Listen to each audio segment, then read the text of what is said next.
As a general partner at Flybridge Capital Partners, Michael Greeley is funding the next great companies from Boston to Brazil and beyond.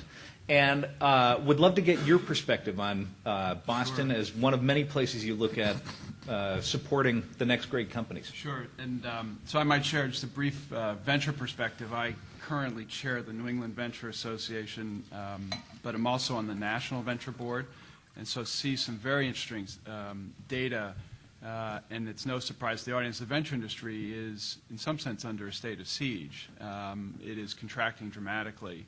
And the Zuckerberg syndrome, which a lot of the local venture capitalists have really tried to get their arms around, why did that happen, is one that we've spent a lot of energy over the last 3 or 4 years trying to get to the root cause analysis. And one of the things that came out of the data was we as a venture industry did a reasonably poor job engaging students. And so there's been a real renewed focus and engagement with both undergrads and graduate students in the local community, and how do we retain them.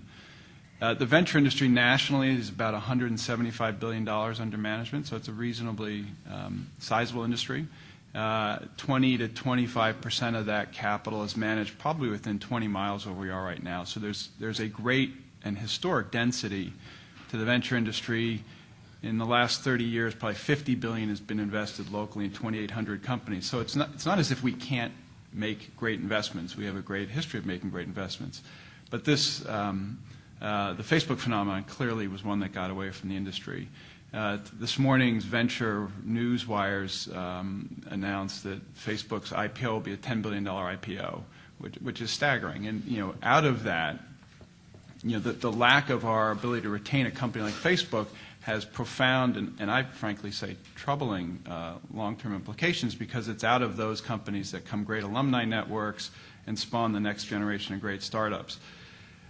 One of the other conclusions is we've looked at the data and it's readily apparent certainly in the Boston market, we don't do a great job investing in consumer-facing technologies. Having said that, we are preeminent in virtually every other vertical, and so life sciences, robotics, enterprise software, there's probably no better place to start a company. And so, part of the debate we're having amongst ourselves is, are we just in a cyclical point in time where the areas that we're really good at just happen to be out of favor? And that may indeed be the case.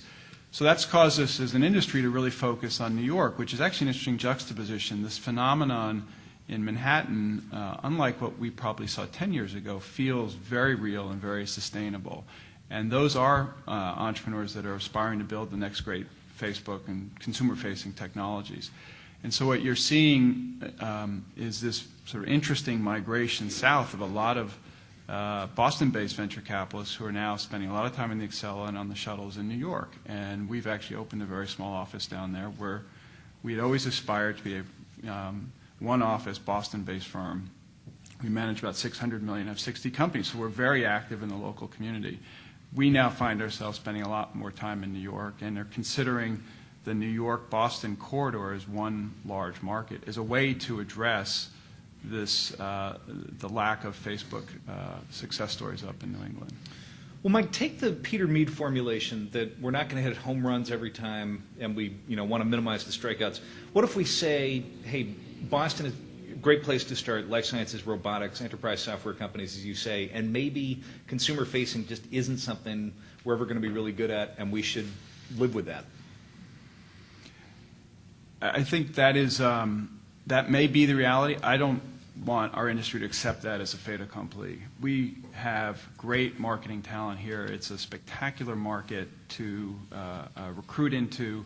I think one of the subtext of Zuckerberg's comments a month ago was that a lot of these social platforms that started as a aggregation of eyeball model are becoming very sophisticated, deeply analytic platforms. And those are technologies that, frankly, the Boston marketplace can do, unrivaled. And we should, as Facebook becomes really a very sophisticated ad exchange, those algorithms should be built and supported by technologists that are based in Boston. And so I'm not, and I think my industry is not prepared yet to surrender. We acknowledge we have a dearth of great consumer marketing talent, and we somehow need to address that, which is why I think you're seeing a lot of investment activity in New York. A lot of small acquisitions bring talent up from New York to be in the local market. And I do want to get to George, but I just want to ask you a little more follow-up on one thing. You mentioned stronger connections between venture capitalists and students. And I wonder if you can just say a little more about, tangible examples of what that would look like, what you would do to better... Yeah, so you could have a career now just going to networking events that are really based around student activities.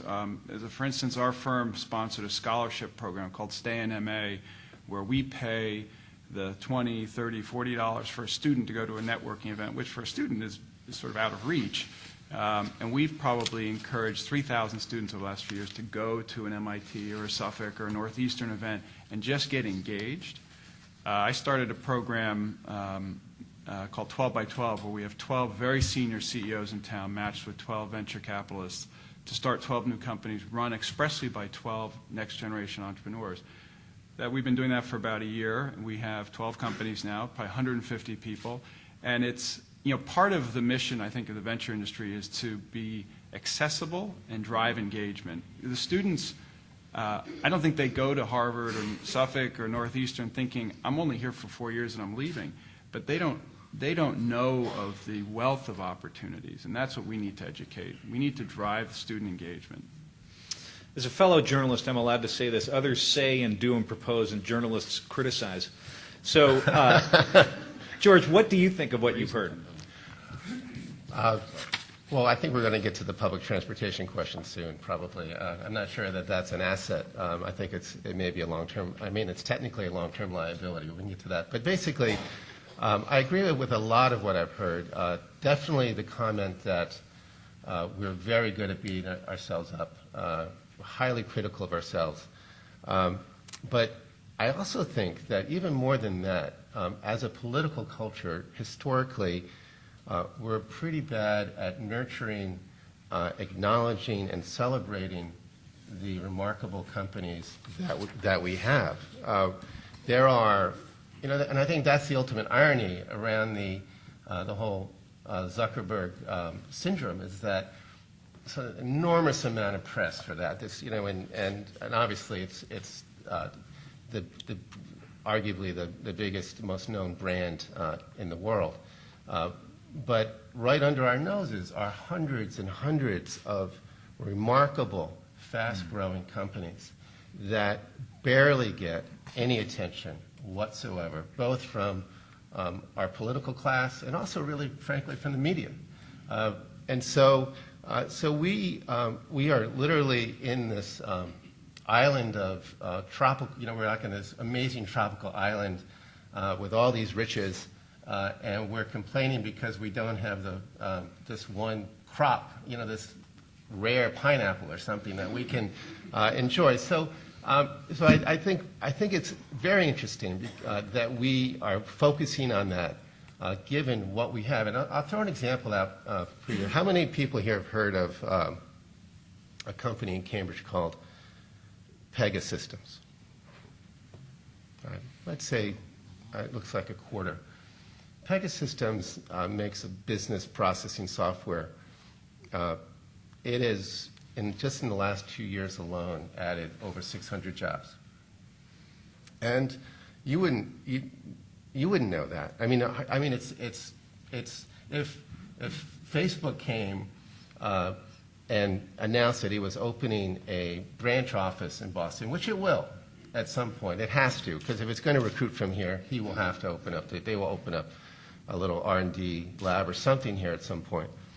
But if Facebook announced that they were leasing space, just like when Google initially leased space in Cambridge about 5 or 7 years ago, it was like a all points bulletin manhunt to figure out, geez, are they really coming to Cambridge? Oh my God, they're leasing space in Cambridge. Oh, and so Google has grown to around 300 folks in Cambridge, and that's a really good thing. But here we have this one company that's literally hiring 290 people this year in obscurity. Now, if Facebook announced that it was going to open an office with a dozen people, it would be on the front page of all the newspapers.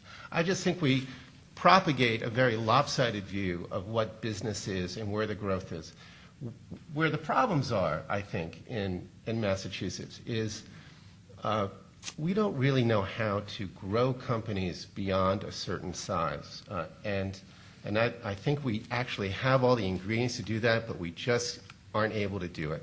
So when you look at the aggregate numbers in Massachusetts, we have, anyone can hazard a guess, how many companies have more than 1,000 employees in Massachusetts? How many companies do we have? We have barely over 200 with more than 1,000 employees in Massachusetts. I think it's a problem because it's just more cost efficient to migrate out of Massachusetts and do things in other places. It's the real gain in terms of jobs and economic development in Massachusetts over the long term is figuring out how to keep the heat in the room, how to keep the bodies and the growth in the state. And we don't really know how to do that because we don't know how to talk to business very well. And I think that's a main problem. A classic example is Biogen. I had lunch with Jim Mullen back when he was the CEO of Biogen a bunch of years ago, and he said, nobody knows who I am. I don't get my phone calls returned. I said, but when I fly to North Carolina, I am greeted by 18 people who literally roll out a red carpet for me and show me sites ready to develop right now. And so as it turns out, North Carolina has done very well by Biogen over the last decade. And it's examples, and I can't tell exactly how many jobs. I know Biogen has around 3,000 total jobs. And we lost those jobs. We could have had them. We have the infrastructure here. We just don't know how to have that conversation. And I think that's one of our bigger problems. I hear what sounds like maybe a contradiction between something you said and something Edward Glaser said. Only 200 companies with 1,000 employees or more. Professor Glaser points out that Suffolk County has the highest enterprise size sort of index of not enough entrepreneurship. Is there, do those two things reconcile, or is there? Ed was talking about not the size, but the age of the companies. No, I was talking about establishment size. We have the largest average establishment size. We're actually a very, very large establishment size area. So what's surprising is our lack of smaller firms on average. Is the more unusual thing. So part of that's the industrial mix. So I hear that and I worry, so but then I hear George saying only 200 of these big companies makes me think the landscape's populated with good, nimble entrepreneurial companies. I think. Well, number one, I'm talking about the state. Okay, so it's different. There may be some indigenous reasons for why Suffolk County is and has those characteristics. We have more people employed at companies between the size of 20 and 50 employees than we have people employed at companies with more than 1,000 employees. That's our sweet spot. That is where the biggest aggregation of employees are, and I think, and that's statewide. And I think that it's harder and harder to grow companies of critical mass here, and I think that. And it's just so expensive to add employees here. And if you're going to add them, you tend to want to add them in places where it's more cost efficient.